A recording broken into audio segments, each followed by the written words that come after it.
चलिए, सुशांत हमारे साथ हैं जो भी यूपीएससी का पेपर देके बाहर निकले हैं। और सुशांत, कैसा रहा एग्जाम? फर्स्ट पहले बताइए कौन सा अटेम्प्ट है आपका? सर ये मेरा फोर्थ अटेम्प्ट है। फोर्थ अटेम्प्ट है। घर में 2 बजे से मेरा ये है कि प्रीलिम्स ये यूपीएससी का पेपर ही ऐसा रहता है कि हर बार अनप्रेडिक्टेबल आता है। जैसे आज का पेपर था, काफ़ी लेंदी था। हम लोगों ने मतलब मैक्सिमम पॉसिबल करने की कोशिश की, बट टाइम जो था काफ़ी कम पड़ गया पेपर। तो एक तरीके से कहा जाए बहुत लेंदी रहा। बहुत लेंदी रहा। पैसेजेस अबाउट हाफ पेजेस के पैसेजेस थे, उसको पढ़ना तो काफ़ी ज़्यादा हो रहा। बाकी पेपर मॉडरेट था। इस बार का कट ऑफ थोड़ा लो होने की उम्मीद है। और जो जीएस के जो सबसेट्स होते हैं जिसमें पॉलिटी, हिस्ट्री, इकोनॉमी, इसमें से लोग बता रहे हैं कि पॉलिटी के सवाल नहीं आए या कम आए। पॉलिटी के सवाल आए थे, ऐसा नहीं आए थे। 8 और 9 क्वेश्चन अबाउट एवरेज आए थे, बट वो इस वे में डिस्गाइज थे कि आप उन्हें पहचान नहीं पा रहे। मतलब इस तरीके से स्टेटमेंट बेस कर रखा था कि आप जनरली वैसे लिमिटेड अपेक्षा पिछले प्रीवियस ईयर्स के मुकाबले इस बार कम आए थे। और आप देखेंगे एथिक्स के क्वेश्चन आ गए थे। करंट अफेयर्स को थोड़ा ज़्यादा इंक्लूड कर दिया गया था। और डिफेंस से कुछ क्वेश्चन आए थे। एक तो जैसे कि आपका कॉर्प्स बता दी थी, थर्ड कॉर्प्स किस में है, फोर्थ कॉर्प्स किस स्टेट में है। ये सब मतलब अनएक्सपेक्टेड क्वेश्चन। अच्छा, मुझे एक बात ये बताइए प्रशांत खारा, जैसे आपने काफ़ी एग्जाम्स आप ले चुके हैं, तो उस वक्त एक ट्रेंड है कि ऑनलाइन एजुकेशन का, ऑनलाइन पढ़ाई करने का, एडिटेक पे पढ़ाई करने का। तो क्या एडिटेक की पढ़ाई से क्या यूपीएससी का प्रीलिम्स पॉसिबल है? या जो कंटेंट जो यूट्यूब में भरा पड़ा है, अबंडेंस है, क्या वो पॉसिबल है उससे क्वालिफाई कर पाना आज के इस पेपर को देखते हुए? अभी एनालिसिस होगा तो सब दावा करेंगे, चाहे कोई सर अगर ऐसे क्वेश्चन बनते रहेंगे तो ये एडटेक्स के लिए काफ़ी ज़्यादा मुश्किलें तो होंगी, क्योंकि कितना ही सिलेबस वो लोग कर पाएंगे। आप वन लाइनर आप पढ़ा रहे हो, अब यहाँ करंट अफेयर्स आप वन लाइनर से ज़्यादा एक्सप्लेन कर दे रहे हो। बट आज की जो करंट अफेयर्स आपके हिसाब से प्रिपरेशन को ऑफलाइन मोड पर करना ज़्यादा चाहिए या ऑनलाइन? मैं तो कहूँगा ऑफलाइन पे रहता है। ऑफलाइन पे ज़्यादा आपको फ़ायदा मिल जाता है, खासतौर मेंटरशिप, आप पीयर स्टडीज़ आपकी अच्छी हो जाती है। ऑफलाइन का यही फ़ायदा मुझे सबसे ज़्यादा लगता है। आपके साथ सेम माइंड के लोग रहते हैं, आप बैठते हो, आपका जो स्टैटिक पोर्शन है वो तो कवर होता है, साथ में आपको कुछ नहीं पता है तो आपको ज़रूर पता चल जाता है। ऑफलाइन सेंटर का ये। तो जैसा कि आपने देखा, शाम ने बताया कि इस बार का जो पेपर रहा वो हमेशा की तरह अनएक्सपेक्टेड रहा। सब सेक्शन, सब option, statement based, comprehension, case study से सवाल आए। और आपने भी जो मेरी बातचीत हुई वो आपने भी ऑफलाइन स्टडी पर ही दिया और एडिटेक पर ना भरोसा करने की बात कही। तो एक बहुत बड़ी बात जो है आपने कही है, उसकी आप एक्चुअल पिक्चर बताएंगे जस्ट अभी एग्ज़ाम देख के बाहर निकले हैं। तो हमसे बात करने के लिए बहुत बहुत धन्यवाद। Thank you. नमस्कार दोस्तों, आज हम बात करेंगे उन सारे पेरेंट्स, गार्जियंस और स्टूडेंट्स के साथ जिन्होंने इस बार यूपीएससी सिविल सर्विसेज का एग्ज़ाम प्रीलिम्स का दिया, जो अभी 24 मई 2026 को संपन्न हुआ। इस सवाल ने बहुत सारे विवाद पैदा किए, इस एग्ज़ाम ने बहुत सारे कंट्रोवर्सीज पैदा किए और ये शायद यूपीएससी के इतिहास में पहली बार है कि प्रीलिम्स एग्ज़ाम के 3 दिन के अंदर यूपीएससी ने उसकी एक इंटरिम आंसर की भी जारी कर दी। अब ये सारे आरोप प्रत्यारोप, इस तरीके के विवाद कि एब्सर्ड क्वेश्चंस पूछे गए, बहुत टफ था, जो क्वेश्चन पूछे गए उनको पढ़ाई करके तैयार नहीं किया जा सकता, रैंडम टॉस करके पेपर बनाया गया, इस पेपर का कोई लॉजिक नहीं, कोई रीज़न नहीं था, पेपर की डिफ़िकल्टी ज़बरदस्ती तरीके से बढ़ाई गई। क्या एसेस करना चाहते हैं, क्या टेस्ट करना चाहते हैं, क्या इवैल्यूएशन करना चाहते हैं, आप अगर एडमिनिस्ट्रेटर चुन रहे हैं, सिविल सर्वेंट चुन रहे हैं, तो किस तरीके के आप सवाल पूछ रहे हैं, आप इस तरीके के पेपर का कोई तुक नहीं है। लेकिन अगर आप यूपीएससी के आज से नहीं, पिछले 1979 से जब से प्रीलिम्स का पेपर इंट्रोड्यूस हुआ है, साल दर साल हर साल यूपीएससी के प्रीलिम्स का पेपर ऐसा ही रहा है, unpredictable, more than average level of difficulty, long passages of questions, reason assertion, match the following, सारे सवाल जो कि ना फैक्ट बेस्ड हैं ना इंफॉर्मेशन बेस्ड हैं, बल्कि कंसेप्चुअल एनालिटिकल क्लैरिटी डिमांड करते हैं। और इसलिए हमेशा से ये रहा है कि प्रीलिम्स का पेपर आसान नहीं था और उसमें सारे के सारे क्वेश्चन करने भी नहीं होते हैं। तो अगर 5-10 क्वेश्चन एब्सर्ड हैं, 5-10 क्वेश्चन डिफ़िकल्ट हैं, तो आप जो 60, 65, 70 क्वेश्चंस डूएबल हैं, उसमें से अगर आप 50 प्लस कर देते हैं तो आपका सिलेक्शन होगा। लेकिन ये कहना आसान है, इसमें बहुत सारे विवाद हो गए, बहुत सारे आरोप प्रत्यारोप लगा। इन्हीं सब मुद्दों पर बात करेंगे हम अपने फैकल्टी हेड पॉलिटिकल साइंस से अभिषेक सर के साथ।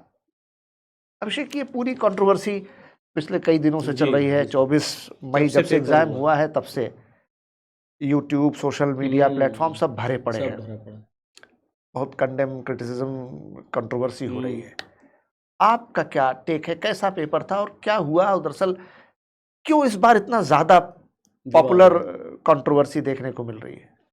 क्योंकि सर लगातार पिछले कई दिनों से आप देखेंगे तो नीट का पेपर का मैटर, सीबीएसई का, उसके बाद एसएससी का, उसमें तब तक आ गया 24 में यूपीएससी। बल्कि थोड़ा और पहले से चलिए, यूजीसी रेगुलेशन से ही जो स्टूडेंट फ्रेटर्निटी है और जो हमारे देश का एक सोशल फैब्रिक है, और खासतौर से जो युवा है वो इन सब चीजों में बहुत फ्रस्ट्रेशन में आ गया, फ्रस्ट्रेटेड है और बिल्कुल जमीन पर दिख रहा है। अब उसके सामने ऐसा पेपर आ गया। पेपर नो डाउट लेंदी था और ऐसा लगता है कि वो जानबूझ के लेंदी बनाया गया हो। इतने लेंदी पैराग्राफ्स उन्होंने रखे। अच्छा, एक तो अब आजकल इनका नया एक ट्रेंड आ गया है कि 4 स्टेटमेंट देंगे, फिर उसके बाद कहेंगे स्टेटमेंट 1, स्टेटमेंट 2 सही, स्टेटमेंट 2, स्टेटमेंट 3, स्टेटमेंट 3 1, मतलब एक पन्ने का पूरा पैराग्राफ आ गया। तो ऑटोमेटिकली, और जो कुछ क्वेश्चंस है जो रील बना के या यूट्यूब पे बच्चे ये कह रहे हैं कि एब्सर्ड क्वेश्चंस थे, क्या चेक करना चाहते हैं, जो प्रिस्क्राइब्ड सिलेबस है उससे मैच नहीं करता। अब जैसे आप ये बताइए कि आपने बीएनएसएस का सेक्शन पूछ लिया, जीरो एफआईआर। अब एक सिविल सर्विसेज की तैयारी करने वाला स्टूडेंट बीएनएसएस का सेक्शन ऑफ प्रोविजन क्यों पढ़ेगा? आपने जीएस में पॉलिटी दिया है ना, तो आप पॉलिटी पूछेंगे, बीएनएस पूछेंगे। तो जनरल अवेयरनेस के लिए ये पूछ सकते थे कि भाई सीआरपीसी को हटा के बीएनएसएस कब लागू हुआ।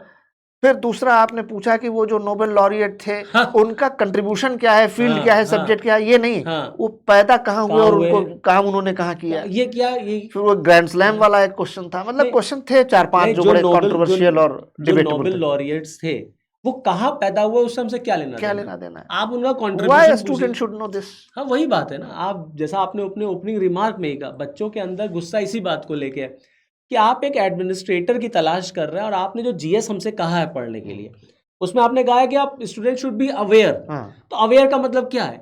Each and everything has limit. ना हम सब कुछ पढ़ सकते हैं, ना बच्चों को सब कुछ पढ़ाया जा सकता है। UPSC is trying to ask anything and everything under the sun and above the sun. ये क्या बात हो गई कि आप हमसे उम्मीद करते हैं सब कुछ जानिए? सिलेबस में आपने केस स्टडी वगैरह एथिक्स का सब दे दिया है पेपर 4 में, जीएस के मेन एग्जाम में, और आप पूछ रहे हैं प्रीलिम्स में। ऐसे आईआर है, आईआर आता मेंस में, पूछ रहे हैं आपके प्री में। अच्छा चलिए, आईआर से सबमिट कहीं हुई, उसका हेडक्वार्टर आप पूछ लीजिए, ऑर्गेनाइजेशन पूछ लीजिए।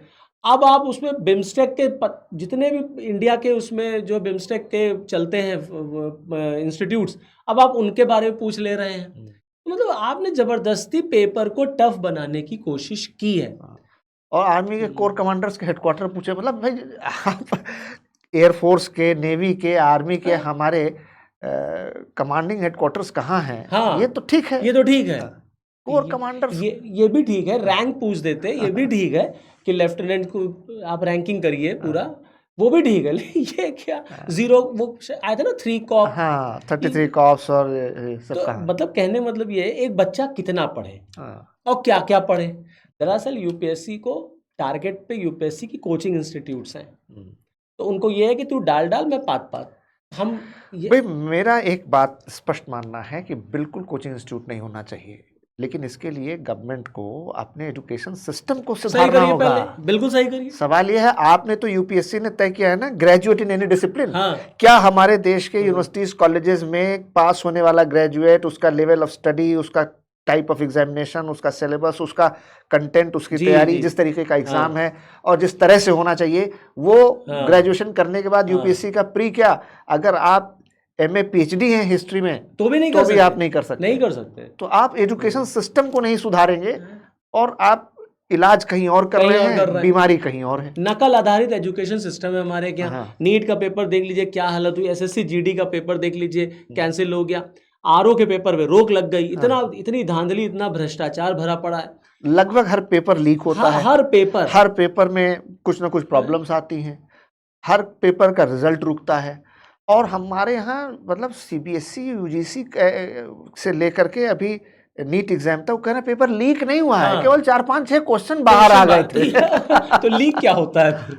हैं? ऊपर से अब यूपीएससी आ गया। तो बच्चों के अंदर, बच्चे भी सर मेहनत करते करते परेशान हो जाते, कितना पढ़ ले, कहाँ से पढ़ ले।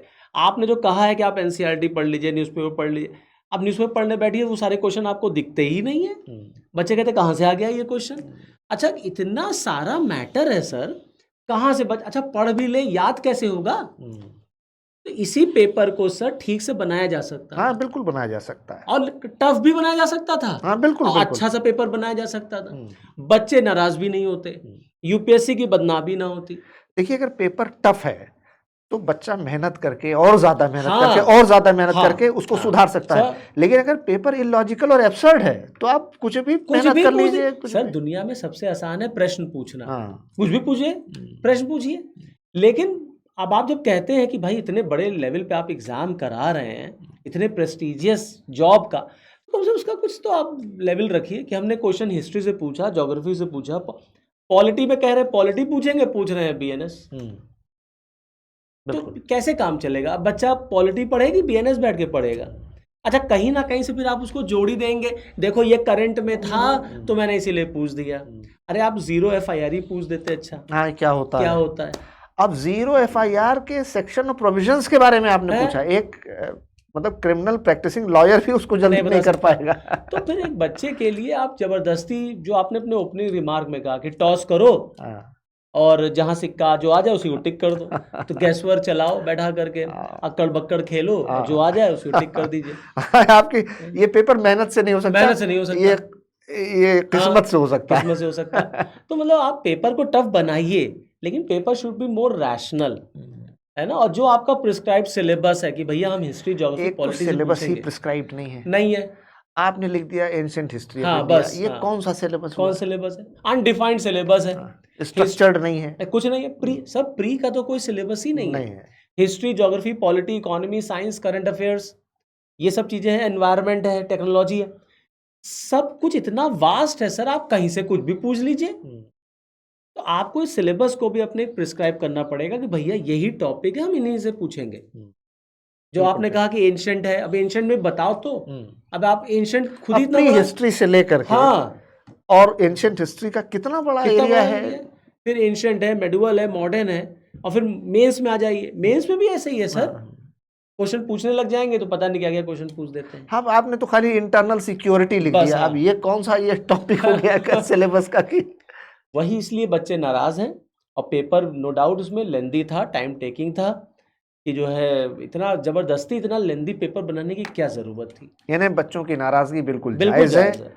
और सरकार को ये जिम्मेदारी कबूल करनी पड़ेगी, स्वीकार करनी होगी कि शिक्षा तंत्र में, शिक्षा के क्षेत्र में, शिक्षा के सुधार को लेकर, छात्रों के भविष्य को लेकर, युवाओं के रोजगार, नौकरी और परीक्षाओं में हो रही लगातार धांधली, लीक पेपर, रिजल्ट ना आना, रुक जाना, बार बार रिट होना, बार बार रिजर्वेशन के मुद्दे उठना, सही तरीके से प्रॉपर रिप्रेजेंटेशन का ना होना, और इस सरकार को ये सोचना पड़ेगा कि देश का वर्तमान ही आगे चलकर देश का भविष्य तय करता है जी।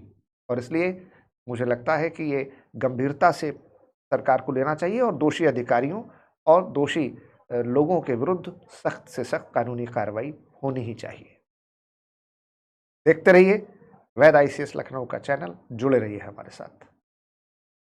और बच्चों, आप परेशान ना हो, आप अपनी तैयारी जारी रखें और एक बात ज़रूर जान लें और मान लें कि मेहनत और पढ़ाई कभी ज़ाया नहीं होती, उसका परिणाम मिलता है, ज़रूर मिलता है, थोड़ा देर हो सकती है। तो बस धैर्य, संयम, परिश्रम, पुरुषार्थ अपनी परीक्षा के लिए बचाए रखिए और निरंतर अपने लक्ष्य की ओर आगे बढ़ते रहिए। इन्हीं शुभकामनाओं के साथ वैद ICS लखनऊ की ओर से हमारी पूरी टीम आपके साथ है। बहुत बहुत धन्यवाद। धन्यवाद।